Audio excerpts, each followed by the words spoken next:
Buenos días amigos, una vez más Iván Darío Benítez. Vamos a hacer un pequeño tutorial referente al costo promedio, que es el sistema en el cual se valoriza el inventario en el sistema de información DOCSA, y cómo se haría el proceso de recosteo en caso de modificación de alguna entrada de mercancía o de algún costo, de algún movimiento del inventario. Entonces, ¿qué es el costo promedio? Pues el costo promedio es un método de evaluación de inventarios que consiste en determinar cuáles eran mis unidades anteriores y mi costo anterior, mi costo promedio anterior, y sumarle o promediarla o calcular el nuevo valor con el costo del movimiento actual de entrada que estoy haciendo o de salida respectivamente.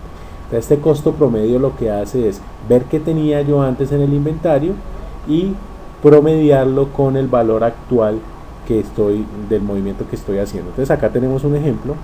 En el 2014-01-02 se hizo una entrada por compra de inventario de 10 unidades. Estas son las entradas. Salen 0, el stock me quedaría en 10 unidades. Se hizo a 120. El costo total sería las 10 por 120, 1200.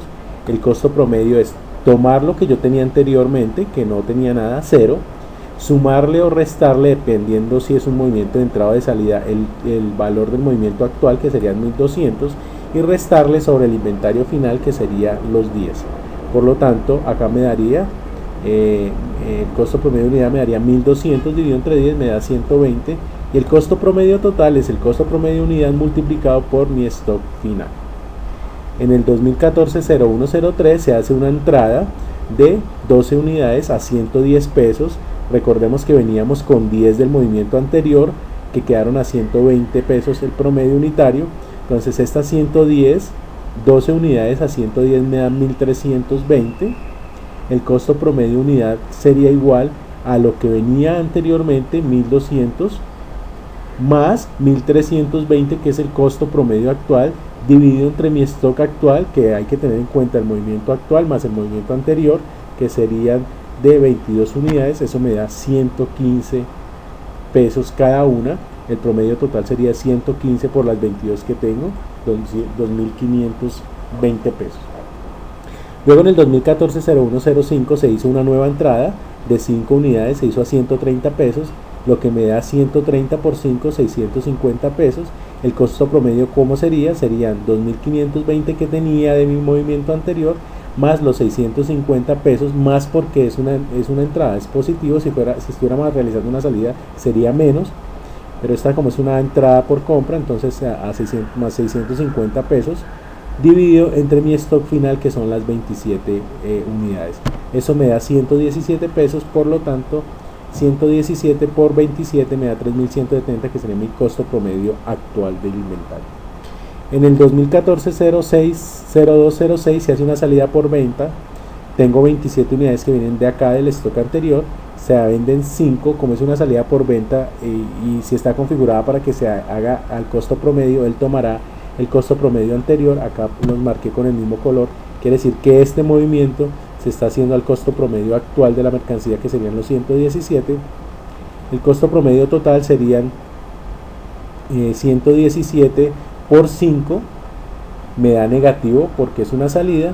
El costo promedio unitario entonces tendría 3170 menos 5587.04 dividido entre mi stock, que serían las 22 unidades. Eso me sigue dando 117, y el stock y el costo promedio total serían las 22 que tengo en stock por las 117, me darían 2582.96. Esta es la forma como se valoriza el costo promedio, como se va generando el costo inventario por el método de costo promedio. Simplemente promediar lo nuevo que está llegando con lo que yo tenía. Es básicamente eso. Pero ¿qué ocurre? En algunas ocasiones se modifica alguna de estas entradas. Alguna de estas entradas se modifica porque llegó mal el precio, o porque se equivocaron en digitar el precio en el momento de hacer la entrada de compra a proveedor. Entonces deciden modificar un costo.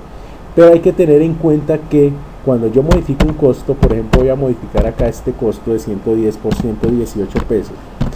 De aquí para abajo, todo se ve afectado. A partir de este mismo movimiento, todo se ve afectado hacia adelante en el tiempo. Es decir, todos los movimientos que hicieron posterior al que yo estoy modificando se ven afectados por la variación que estoy realizando. Entonces, en Doxa el proceso de recosteo lo que hace es precisamente eso, es verificar que todos los costos promedios, es decir, que estas fórmulas hayan quedado bien, ¿sí?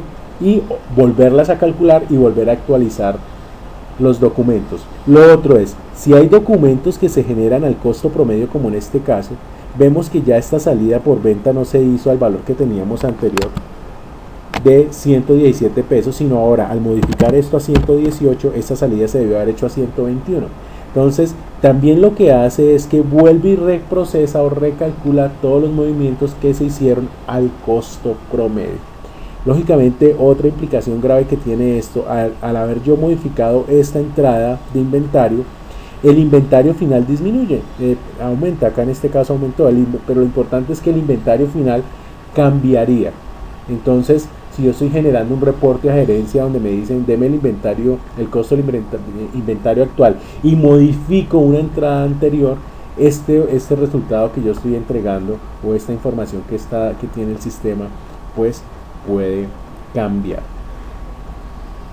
Hay mucha información en internet, pueden buscar en libros de contabilidad sobre los métodos del costo promedio si quedó alguna duda. Ya analizando esto de un modo muy general, vamos a pasar a ver cómo se hace el proceso de costeo en el sistema de información Doxa.